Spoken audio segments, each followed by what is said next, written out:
नमस्कार दर्शकों, खास कार्यक्रम में आपका स्वागत है। मैं हूं विनोद कुमार और हमारे खास मेहमान हैं फिरदौस टाक, पीपल्स डेमोक्रेटिक पार्टी के स्पोक्स पर्सन, सहाफ़ी भी हैं, एडवोकेट भी हैं, राजनीतिज्ञ भी हैं। तीन तीन चार चार गुण हैं, लेकिन पूछेंगे सवाल इनसे। आपका स्वागत। सवाल आपसे हम पहला ये पूछेंगे कि एक विकेट गिर गई गुपकार अलायंस की, क्या आपको लगता है कि रेलेवेंस खत्म हो गया है? देखिए विनोद जी, ऐसी बात नहीं है। जब ये अलायंस बना था, जिन सर्कमस्टांसेस में बना था, ये आपको भी मालूम है और रियासत जम्मू कश्मीर की आवाम को भी मालूम है। Different political parties, different ideology रखने वाले, डिफरेंट पॉलिटिकल ओपिनियन रखने वाले लोग और पार्टीज़ जो है वो इकट्ठा आई एक मेजर प्लेटफॉर्म पे, एक मेजर गोल के लिए। जी। और जब हम लोग इकट्ठे आए थे तो तब ही हमें शायद ये मालूम था कि जो ये प्लेटफॉर्म है, इसमें दिक्कतें ज़रूर आएंगी, इसमें परेशानियां ज़रूर आएंगी, क्योंकि एक ही प्लेटफॉर्म पर बैठ के सभी पॉलिटिकल पार्टीज़ को ये सोच के चलना कि हमने एक लार्जर गोल के लिए लड़ना है, तो ये जो रास्ता है, रास्ता ही कठिन है। और मुझे लगता है, जहाँ तक मैं समझ पाया हूँ, चूँकि मैं न सिर्फ पीपल्स डेमोक्रेटिक पार्टी का हिस्सा हूँ, बल्कि मैं जो गुफ्कार अलायंस है उसकी मीडिया टीम का भी हिस्सा हूँ। मैंने जितनी मीटिंग्स अटेंड की हैं और जो मुझे अपनी समझ है, उसके हिसाब से मुझे लगता है कि जितने भी इस अलायंस में जो पार्टनर्स हैं, उन सबको ये बात की जानकारी है और इस बात का एहसास है कि ये रास्ता बहुत दुश्वार है।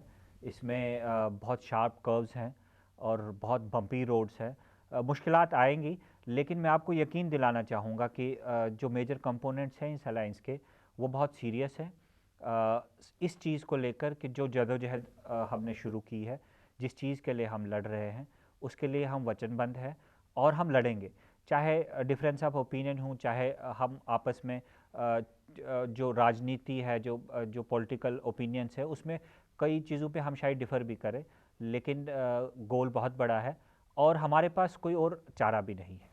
डॉक्टर साहब, आप ये कहते थे, या ये कहे अलायंस के गुट ये कहते थे कि जो नतीजे डीडीसी के आएंगे वो वर्डिक्ट होगा, माना जाएगा कि लोग 370 वापस चाहते हैं, 35 से वापस चाहते हैं, विशेष दर्जा वापस चाहते हैं या नहीं। और आपके मेन अलायंस, ये आपके स्पोक्स पर्सन थे पीपल्स कॉन्फ्रेंस वाले, और इनका चले जाना इस बात का संकेत देता है कि कहीं ना कहीं वो जो विशेष दर्जे को लेकर के एकजुटता थी वो बिखर गई है। देखिए, मैं सजाद लोन साहब के बिहाफ पे या उनकी पार्टी के बिहाफ पे तो कोई ओपिनियन नहीं दे सकता। मैं अपनी पार्टी या इस अलायंस के बारे में कह सकता हूँ। जहाँ तक हम लोगों का सवाल है कि देखिए, जब ये इस बात का डिसीजन हुआ था कि सभी पॉलिटिकल पार्टीज इकट्ठे मिलकर इलेक्शन लड़ेगी, तो यकीन मानिए ये बात पे भी चर्चा हुई थी कि इस अलायंस को अगर महबूबा जी, फ़ारूक साहब, तारिगामी साहब, लोन साहब एक प्लेटफॉर्म पर बैठ के लड़ना चाहते हैं, तो क्या हम इस अलायंस को ग्राउंड लेवल तक भी ले पाएंगे कि नहीं ले पाएंगे। मेरे किसी ब्लॉक में जो मेरा पार्टी का कैडर है और जो नेशनल कॉन्फ्रेंस का पार्टी का कैडर है, हम लोग हमेशा एक दूसरे के साथ लड़े हैं, पॉलिटिकली लड़े हैं, डेमोक्रेटिकली लड़े हैं, लेकिन हमारा डिफरेंट ओपिनियन है, हमने डिफरेंट प्लेटफॉर्म्स पे लड़ा है। तो क्या हम उन उन ताकतों को, उन वर्कर्स को इकट्ठे एक प्लेटफॉर्म पे ला सकते हैं कि नहीं ला सकते हैं, इस बारे में भी चर्चा हुई थी। और मैं आपको पहले भी ये कह चुका हूँ कि हमें मालूम है, हमें एहसास है कि ये दिक्कतें ज़रूर आएंगी, और हमें इस इलेक्शन के बारे में भी मालूम था कि दिक्कतें आएंगी। लेकिन एक बहुत बड़ा फैसला था कि अपने पॉलिटिकल डिफरेंसेस को साइड पे रखें, अपने पॉलिटिकल ओपिनियंस को साइड पे रखें, और एक जो पिछले कई दिहाइयों से जो आपस की इन पॉलिटिकल पार्टीज़ या इस पॉलिटिकल पार्टीज़ की लीडरशिप की आपस की जो अनबन चलती आ रही है, उसके बावजूद भी लोगों के लिए, इस जम्मू कश्मीर के आवाम के हित के लिए, सभी पॉलिटिकल पार्टीज़ का इकट्ठे आना ही बहुत बड़ा फैसला था। पीडीपी ने इस डीडीसी इलेक्शन में क्या पाया? आप तो निर्दलियों से भी पीछे रहे। देखिए, हमारे लिए, हम पहले भी आपसे ये कह चुके हैं कि अलायंस जो है हमारे लिए ना तो एक रास्ता है अपनी पार्टी को रिवाइव करने का, ना हमारे लिए रास्ता है पार्टी को स्ट्रेंथन करने का, ना हमारे लिए रास्ता है कि हम अलायंस के बलबूते पर दोबारा सत्ता में बैठ जाए और दोबारा पावर पे बैठ जाए। हम उस जमात का हिस्सा है जिस जमात को मुफ्ती मोहम्मद सैयद ने खून पसीने से बनाया। हम उस जमात का हिस्सा है जहाँ पे उन्होंने हमेशा कुर्बानी दी। चाहे आप उनका जितना भी जो पॉलिटिकल जर्नी है, वो यूनियन मिनिस्टर रहे, 2 बार उन्होंने इस्तीफा दे दिया यूनियन मिनिस्टर से, सिर्फ पॉलिटिकल आइडियोलॉजी के बलबूते पे। वो कांग्रेस से अलग होके उन्होंने जनता दल ज्वाइन की, क्योंकि राजीव गांधी साहब के साथ उनके अनबन रहे जब यूपी में हिंदू मुस्लिम फसादात हुए, तो उनको लगा कांग्रेस वो रोल प्ले नहीं कर पाई जो रोल उनको प्ले करना चाहिए था। वो साइड लाइन हो गए, वो वीपी सिंह साहब के साथ आ गए।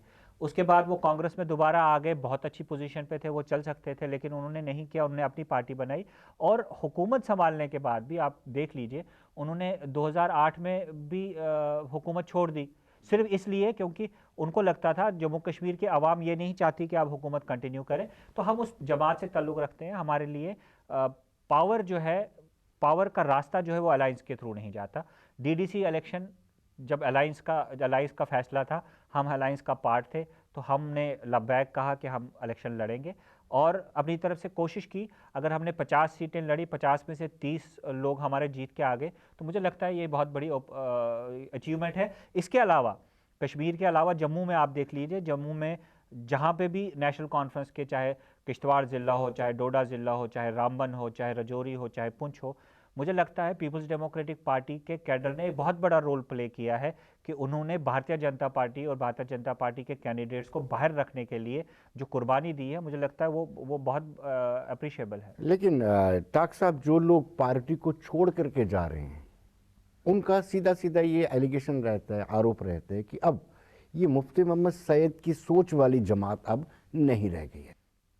देखिए विनोद जी, मैं एक बात कहूं कि मैडम महबूबा मुफ्ती साहिबा के सामने जो सबसे बड़ा चैलेंज है, जो अगर मैं एक पीडीपी का हिस्सा होने के बावजूद या ना होने के एक तजिया निगार की हैसियत से भी ये बात बोलूं, मुझे लगता है कि हम सब जो है मुफ्ती साहब के जाने के बाद मैडम महबूबा मुफ्ती में मुफ्ती साहब तलाश करने लगे। और मुफ्ती साहब एक ऐसे कदावर लीडर थे जिनके, अगर आपने प्राइम मिनिस्टर नरेंद्र मोदी के साथ जो उनकी मुलाकात हुई, आपने वो फोटोग्राफ्स, वो वीडियोस भी देखी होगी, तो मुझे लगता है एक बॉडी लैंग्वेज से भी पता लगता है कि वो उनका कद जो है सियासत में कितना था। सियासी कद बहुत तो बड़ा मैं था। एज ए पॉलिटिकल लीडर या as a member of Peoples Democratic Party, मैं मुफ्ती साहब के बाद मैडम में जो है वो तलाश करने लगा कि मुझे मुफ्ती मोहम्मद सईद मिले।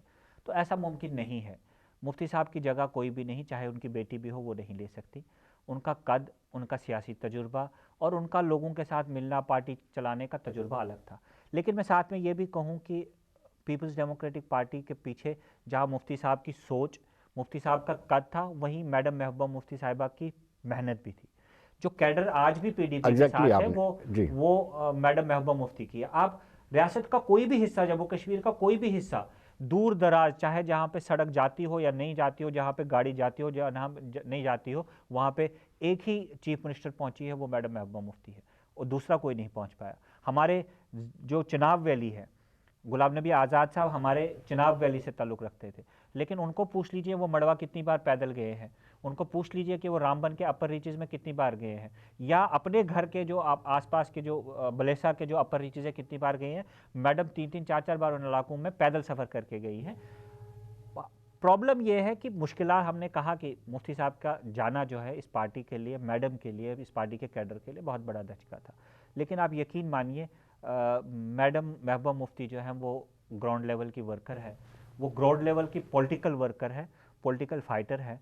जिस तरह से उन्होंने पार्टी को संभाला है, संभाल रही हैं, मुझे ये कहने में कोई हिचकिचाहट नहीं है कि आने वाले दिनों में भी पीपल्स डेमोक्रेटिक पार्टी अपना जो मुकाम है डॉक्टर साहब, ये बैलेंस संतुलन कैसे किया जाएगा? पहले तो मुफ्ती सैयद साहब जम्मू के बड़े हितों का ख्याल रखते थे और मैडम महबूबा मुफ्ती कश्मीर को, और जम्मू के लोगों की ये शिकायत, कैडर की ये शिकायत रहती है कि महबूबा मुफ्ती जम्मू को इग्नोर करती है। इवन आपके इलेक्टेड एमएलएस भी हमने सुना उनसे बात करते हो। अब ये संतुलन बन पाएगा कि मैडम इसका भी ख्याल रखिए, अपनी सोच को कैसे बदला जाएगा? देखिए ऐसा नहीं है, संतुलन जो है, कोई भी पॉलिटिकल पार्टी जो है वो एक खित्ते के साथ सुकड़ के एक खित्ते में नहीं रह सकती। उसे जम्मू कश्मीर के हर हिस्से में काम करना होगा और हर खित्ते में रिप्रेजेंटेशन रखनी होगी। अगर मैं ये बात कहता हूँ तो आप यकीन मानिए कि ये बात मैं इसलिए कहता हूँ क्योंकि मेरी पार्टी के निचले दर्जे में कहीं ना कहीं अनबन है। इसमें मैडम का कोई लेना देना नहीं है। मैडम महबूबा मुफ्ती पार्टी के अध्यक्षा हैं। वो जितना अनंतनाग ज़िला के जो हमारी इकाई है उसके साथ एंगेज है, उतनी राजौरी और कुठवा की इकाई के साथ भी एंगेज है। मुश्किलात ज़रूर हैं, मैंने कहा कि मुफ्ती साहब के जाने के बाद कुछ मुश्किलात ज़रूर आई हमें, लेकिन हम शायद बहुत हद तक उनको दूर कर पाए हैं और बहुत हद तक जो है आने वाले दिनों में वो दूर हो पाएंगी। लेकिन किस तरीके से, अब जिस तरीके से पार्टी बिखरी, बड़े सारे जम्मू प्रोविंस के नेता आपको छोड़ के चले गए, अब जम्मू में डैमेज कंट्रोल किस तरीके से किया जाएगा? देखिए, डैमेज तो हुआ, ये मानना पड़ेगा आपको। देखिए, मैं इस बात को मैं मुझे कोई शर्म नहीं है ये बात मानने की कि हमें नुकसान हुआ है, लेकिन नुकसान इस बात से नहीं हुआ है कि हम पीपल्स डेमोक्रेटिक पार्टी जो है वो कैडर को एडजस्ट नहीं कर पाई। आप देख लीजिए जो जाने वाले लोग हैं वो कौन है, जो फाइनेंस मिनिस्टर बने, जो मिनिस्टर्स रहे, जिनको मुफ्ती साहब ने दुकान से उठाकर एमएलए बनाया, जिनको एडवोकेट थे तो उठा के एमएलए बनाया, एमएलसी बनाया, वो तो मुफ्ती साहब के नाम से जीते ना। मुफ्ती साहब की कैडर, मुफ्ती साहब के जो पॉलिटिकल कद था उसकी वजह से वो राजनीति में आए और राजनीति में एक्सेल कर गए। वही लोग अगर पार्टी छोड़ के जा रहे हैं तो ये आपको भी समझना होगा कि वो पार्टी इसलिए नहीं छोड़ रहे हैं कि पीडीपी में कोई खामी है या पीडीपी की लीडरशिप में कोई खामी है, बल्कि उनका ही जो राजनीतिक नज़रिया है, जो राजनीतिक तजुर्बा है, वो उसमें कहीं ना कहीं कमी है। और जहाँ तक बात यह है कि लोगों के जाने की, लोग अगर जा रहे हैं तो लोग जुड़ भी रहे हैं, लोग आ भी रहे हैं, नए लोग ज्वाइन कर रहे हैं। और आप हमने 99 से पहले अगर जम्मू कश्मीर में आप का जो अगर आप हिस्ट्री उठा के देखें तो यहाँ पे ट्रेडिशनल पॉलिटिकल फैमिलीज हुआ करती थी, जो अगर कहीं दादा एमएलए रहा है तो फिर उनका पोता आ गया, वही आगे चलाता है, किसी भी एरिया का देख लीजिए। लेकिन यंग और फ्रेश ब्लड अगर किसी ने जम्मू कश्मीर की पॉलिटिक्स में लाया तो मुफ्ती साहब ने और पीपल्स डेमोक्रेटिक पार्टी ने लाया। हम उन्हीं लाइंस पे काम कर रहे हैं। यंग ब्लड आएगा, फ्रेश ब्लड आएगा, लोग काम करेंगे, ज़ीरो से शुरू करेंगे, इंशाल्लाह कहीं ना कहीं पहुंचेंगे ज़रूर। लेकिन आप में भी तो खानदानी सियासत है। मुफ्ती सैयद गए, महबूबा मुफ्ती आ गए, कहते कि पार्टी में इंटरनल डेमोक्रेसी नहीं है। इंटरनल डेमोक्रेसी होती तो शायद बड़े बड़े नेता नाराज होकर ना बैठते, साइडलाइन नहीं होते, तारिक हमीद करा ना छोड़ते, गुलाम हसन मीर ना छोड़ते, मुजफ्फर हुसैन बेग नाराज ना होते।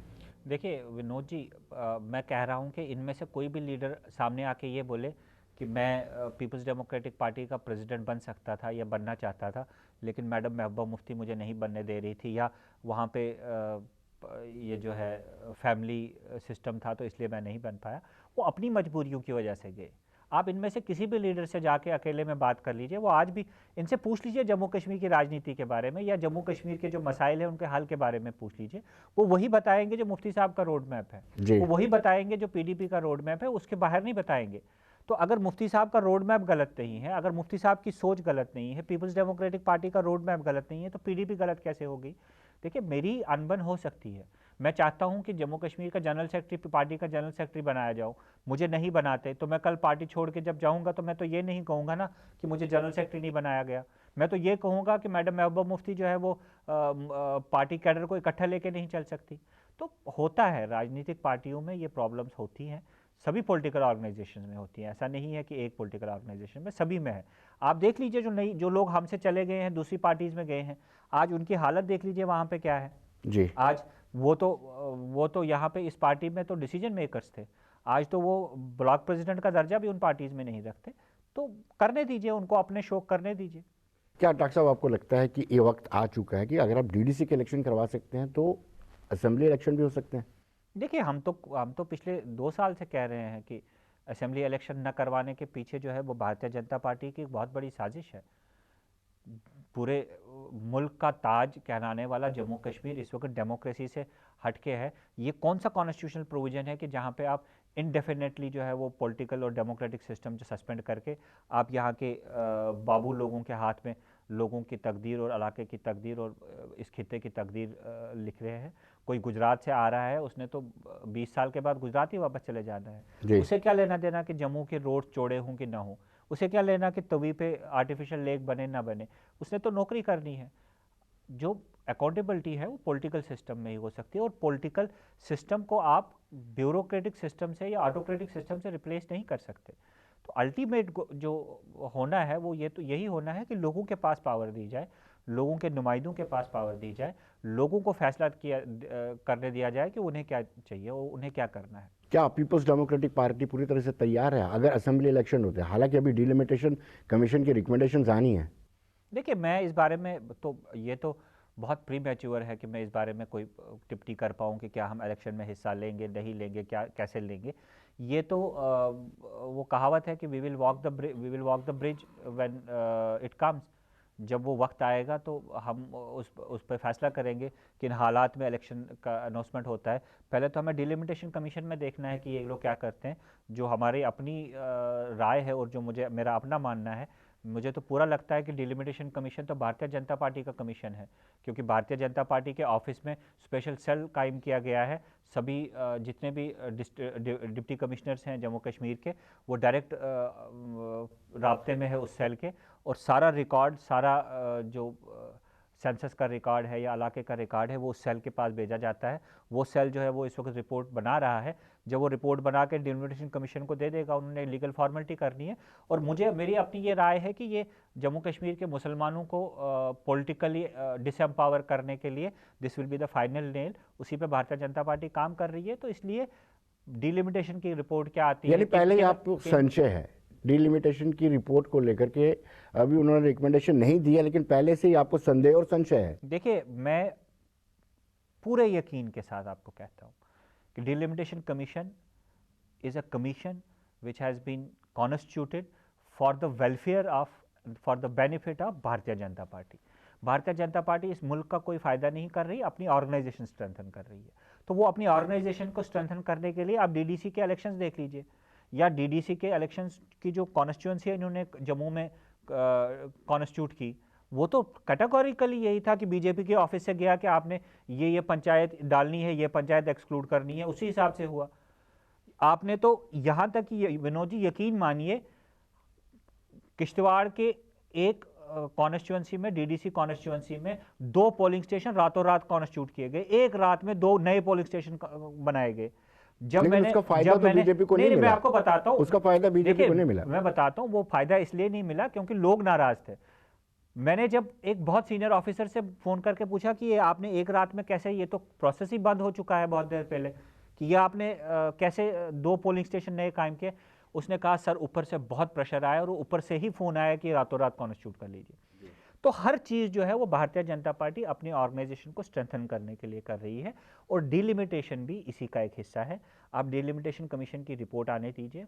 आप सहाफ़ी हैं, आपके पास बहुत बड़ा तजुर्बा भी है और नज़र भी है। आप अपने लेवल पे पता कर लीजिए, क्या भारतीय जनता पार्टी के हेड ऑफिस, चाहे दिल्ली हो चाहे जम्मू हो, क्या वो सेल फंक्शनल है कि नहीं है, जो मखसूस तौर पर डिलिमिटेशन कमीशन पे काम कर रहा है।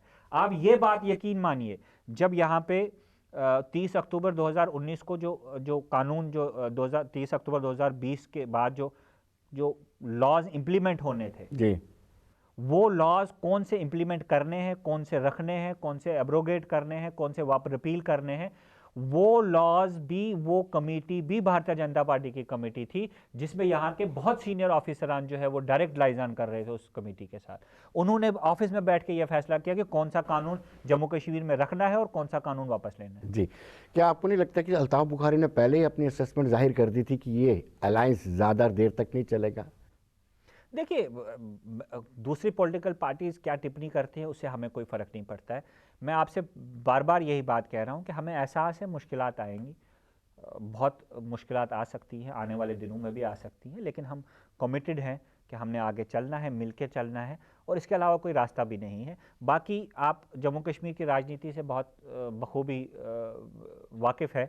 यहाँ पे एक पॉलिटिकल ग्रुप तैयार किया जाता है, तो जब वो कहीं पहुँचता है तो दूसरा पॉलिटिकल ग्रुप जो है वो उभर आता है उसको नीचा करने के लिए। जब ये थोड़ा उभरता है तो तीसरा पॉलिटिकल ग्रुप बनाया जाता है। तो अल्टीमेट गोल जो है वो यही है कि रियासत जम्मू कश्मीर की आवाम की जो पॉलिटिकल वॉइस है वो किसी तरीके से जो है वो एक प्लेटफॉर्म पे ना आ पाए, और हम लोगों को पॉलिटिकली डिसएम्पावर करने के लिए जो भी हरबे इस्तेमाल किए जाए वो किए जा रहे हैं। यानी आप ये कह रहे हैं डायरेक्टली कि अपनी पार्टी केंद्र सरकार की पार्टी है? देखिए, मैं नहीं कह रहा, ये तो आप कह रहे हैं। पीडीपी पर भी इल्जाम लगता था। देखिए, ये आप कह रहे हैं, मैं नहीं कह रहा हूं। पीडीपी पर भी ये इल्जाम लगता था। यकीन मानिए विनोद जी, मैं बिल्कुल इस बात पे, मैं कभी भी, मेरे मुंह से आप ये नहीं सुनेंगे कि ये बीजेपी की टीम है, ये पीडीपी की टीम है या एनसी की, मेरे मुंह से हर एक को अपनी तरह की राजनीति करने का हक है और मुझे इससे कोई गिला नहीं है, मेरी ज़ाती राय अगर आप पूछेंगे।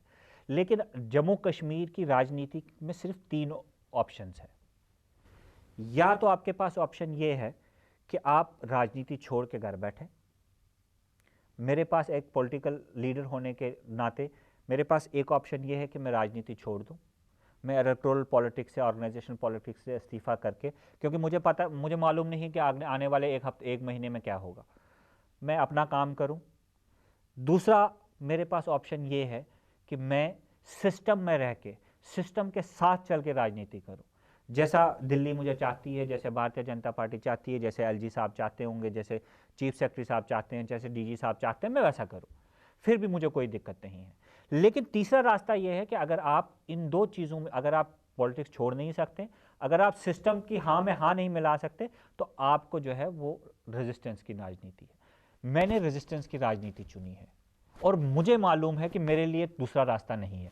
मैं राजनीति छोड़ नहीं सकता, मैं सिस्टम के साथ हाँ में हाँ नहीं मिला सकता, क्योंकि अगर मैं सिस्टम के साथ हाँ से हाँ मिलाता हूँ तो मैं अपने ज़मीर का सौदा करता हूँ, मैं अपने ज़मीर का खुद कातिल हूँगा। मैंने फैसला किया है कि मैं जो है वो रेजिस्टेंस करूँगा, वो मेरा फैसला है। अगर कोई सिस्टम के साथ चलना चाहता है वो उसका फैसला है, मुझे कोई ऐतराज़ नहीं है, लेकिन कोई मुझे गलत कहे मुझे उस पर ऐतराज़। जी डॉक्टर साहब, बड़े पैकेजेस आ रहे हैं, क्या इससे लोगों को सेटिस्फाई किया जा सकता है? आप पैकेजेस 38,400 करोड़ का एक इंसेंटिव पैकेज, आप पैकेजेस की बात छोड़िए, आप पहले ये बताइए कि पिछले 1.5 सालों में जब से 370 खत्म हुआ है या जब से यहाँ पे गवर्नर रूल लगा है, जो पैसा आया वो गया कहाँ? जी, जो करप्शन का लेवल इस वक्त जम्मू कश्मीर में है, एक एक डिस्ट्रिक्ट में कोरोना के लिए, कोविड के लिए जो है 300 करोड़, 400 करोड़, 500 करोड़ रुपए तक खर्चा गया। कहाँ गया किसी को पता भी नहीं है। कहाँ से परचेजिंग की गई? दिल्ली से ही हुक्मनामा जारी हुआ कि आपने मड्रेसेस जो है इस वेंडर से लेनी है, आपने मास्क जो है वो इस वेंडर से लेने हैं, आपने सैनिटाइजर्स इस वेंडर से लेने हैं। आप पहले उसकी जांच करवाइए ना, वो पैसा कहाँ गया। आप आज देख लीजिए, आज ट्रांसफर जो है वो इंडस्ट्री बन चुकी है जम्मू कश्मीर में। आप पैसा दीजिए, जहाँ मर्जी ट्रांसफर करवा लीजिए। तो ये पैकेजेस जो है ये दिल्ली में ही है और दिल्ली से ही, दिल्ली वालों के लिए है। ये सिर्फ इसलिए ऑर्डर किए जाते हैं, अनाउंस किए जाते हैं कि अगले इलेक्शन में अमित शाह साहब जब कहीं पे भाषण दे तो वो कहें कि मैंने 300 करोड़ रुपया जम्मू कश्मीर में भेजा, 500 करोड़ रुपया मैंने जम्मू कश्मीर में भेजा। इसके अलावा एक चीज़ बताइए जो जम्मू कश्मीर में पिछले 2 सालों में हुई हो, एक चीज़ जिससे कोई प्रोडक्टिव चीज़ जो है वो जम्मू कश्मीर के आवाम के हित के लिए की। देखिए, रटले पावर प्रोजेक्ट आपको मिला किश्तवाड़ को, कौन सा, किस पावर प्रोजेक्ट की बात कर रहे हैं? Ratle power project Jammu Kashmir state का प्रोजेक्ट था। वो Jammu Kashmir people's power development corporation का प्रोजेक्ट था। आज वो जो है वो दिल्ली का प्रोजेक्ट, एनएचपीसी को आपने मेजर शेयर देके एनएचपीसी के हवाले, जबकि पीडीसी ने रिटर्न, पीडीसी के एमडी ने जो है रिटर्न देके गवर्नमेंट को लिखा हुआ है कि पीडीसी कैपेबल है कि ये प्रोजेक्ट खुद कर पाए। आपने वही जो है, जो 4 प्रोजेक्ट नए आपने सैंक्शन किए, सब के सब आपने जॉइंट वेंचर में एनएचपीसी के साथ किए। जम्मू कश्मीर की हुकूमत का फैसला था कि एनएचपीसी को कोई प्रोजेक्ट नहीं दिया जाएगा, आपने हैंडओवर कर दिए। ज़मीन मेरी, दरिया मेरा, पहाड़ मेरे, रिसोर्सेज मेरे, सड़कें मेरी तबाह, पानी पीने के लिए मुझे नहीं, और प्रोजेक्ट का पैसा जो है वो, प्रोजेक्ट का जो फ़ायदा जो है वो एनएचपीसी लेगी, वो दिल्ली की सरकार लेगी। जम्मू कश्मीर के आवाम को क्या मिला? लेकिन कहा जा रहा है रोजगार भी मिलेगा और रोजगार को प्रायोरिटी भी आपको दी जाएगी। आप बताइए विनोद जी, कौन सा रोजगार? मेरे किश्तवाड़ में इस वक्त भी 3 प्रोजेक्ट जो है वो काम चल रहा है, 2 जगह पे काम चल रहा है। जो अब हमारा प्रोजेक्ट है डलहस्ती में जो बनाया जाए है, पक्कल डूल का जो प्रोजेक्ट है, इसके अलावा कीरू में दूसरा प्रोजेक्ट है। 2 प्रोजेक्ट्स पे काम चल रहा है। 90% जो है, जो मैन पावर है, जो एडमिनिस्ट्रेटिव मैन पावर है, चाहे उसमें ऑफिस में बैठने वाले अधिकारी हों, जेईज हों, एडब्ल्यूईज हों, जो साइट सुपरवाइजर्स हों, जितनी भी अच्छी पोस्ट हैं वो गुजरात, बिहार, यूपी, पटना, इन जगहों से आ रहे हैं। किश्तवाड़ का बंदा जो है वो जेसीबी ऑपरेटर लग रहा है। किश्तवाड़ का बंदा जो है वो टॉयलेट और लेटरिन साफ करने के लिए लग रहा है। किस रोजगार की बात कर रहे हैं आप? उस पर भी भारतीय जनता पार्टी ने राजनीति करके रखी है। ऐसे लोग बिठा के रखे हैं कि वो पहले कहते हैं कि आप बीजेपी डिस्ट्रिक्ट प्रेसिडेंट से लेटर लिख के ले आइए, फिर हम आपको जेसीबी ऑपरेटर रखेंगे, फिर आपको जो है वो टेम्पो का जो है वो ड्राइवर रखेंगे। हमारे लिए कुछ नहीं है। ये आप बहुत बड़ी गलतफहमी है अगर लोगों को ये लग रहा है कि इससे किश्तवाड़ या खिता चिराब को कोई फायदा मिलना है। हमें सिर्फ डिजास्टर है इस चीज से। लेकिन दावा जो उपराज्यपाल मनोज सिन्हा कर रहे हैं, उन्होंने कहा कि एक पाई हमारी खर्च नहीं होगी, स्टेट की एक पाई खर्च नहीं होगी, सेंट्रल गवर्नमेंट पैसा देगी, एनएचपीसी पैसा देगी, 49% शेयर हमारा रहेगा, 51% एनएचपीसी का रहेगा, और हमें 24/7 पावर मिलेगी और साथ साथ में रोजगार भी मिलेगा। दिक्कत तो आप यही कितना है, डिनाई करेंगे? दिक्कत तो यही है कि एलजी साहब जो है वो रिप्रेजेंटेटिव है दिल्ली गवर्नमेंट के, तो उन्होंने तो दिल्ली के बिहाफ पे ही कहना है। एक पाई किसकी खर्च नहीं होगी, हम तो खर्चने के लिए तैयार है। जम्मू कश्मीर के पास रिसोर्सेज हैं पावर डेवलपमेंट कॉर्पोरेशन ने रिटर्न कहा है कि हमारे पास रिसोर्सेज हैं और हम रिसोर्सेज जो है चैनलाइज कर पाएंगे, हम कर सकते हैं। हम वर्ल्ड बैंक से लोन ले सकते हैं, हमारे पास बगलियार इस वक्त पीडीसी का प्रोजेक्ट है, हम उसके अगेंस्ट लोन ले सकते हैं और हम अपने रिसोर्सेज जनरेट करके खुद अपना पावर प्रोजेक्ट बना रहे हैं। तो क्यों मैं दिल्ली के हवाले प्रोजेक्ट कर रहा हूँ? लेकिन आपके पास 2002 में भी हुकूमत रही, आप बीजेपी के साथ भी हुकूमत की, कोई प्रोजेक्ट आपने शुरू तो नहीं करवाया? देखिए ऐसा नहीं है विनोद जी, प्रोजेक्ट 2002 में भी जब प्रोजेक्ट जो बगलियार वन का जो बगलियार वन था, वो जब हमारी हुकूमत 2002 में बनी वो ऑलरेडी अंडर एग्जीक्यूशन था। वो प्रोजेक्ट खत्म हुआ हमारी हुकूमत के दौरान ही, बगलियार 2 जो है सैंक्शन हुआ, मुफ्ती साहब के टाइम पे सैंक्शन हुआ। हमारे हुकूमत से पहले रटले जो है वो सैंक्शन हो चुका था, एग्जीक्यूट हो चुका था, लेकिन हमारी हुकूमत आने से पहले ही वो काम बंद करवा गया, क्योंकि जो कंस्ट्रक्शन कंपनी थी उसको भारतीय जनता पार्टी के गुंडों ने मिलके वहाँ पे मारधाड़ की, उनको गुंडों की वजह से जो है वो कॉन्ट्रैक्टर भाग के चला गया और वो प्रोजेक्ट बंद करवा गया। बहुत बड़ी साजिश के तहत बंद करवाया गया। हमारी हुकूमत के दौरान जो है 2 प्रोजेक्ट, नए प्रोजेक्ट जो है किश्तवाड़ में सैंक्शन हुए और उन पर काम भी शुरू हो गया जी। अब वही प्रोजेक्ट आपका यही प्रोजेक्ट जो 4 प्रोजेक्ट ये बने हैं, ये अंडर एग्जीक्यूशन है, अंडर प्लानिंग है पिछले 15 साल से। आज भारतीय जनता पार्टी इसका भी क्रेडिट लेगी कि हमने करवाया। ताक साहब, आप हमारे कार्यक्रम में आए, बहुत बहुत शुक्रिया। तो दर्शकों, आप बने रहिए देश दुनिया की खबरों के लिए और मुझे दीजिए इजाजत। नमस्कार।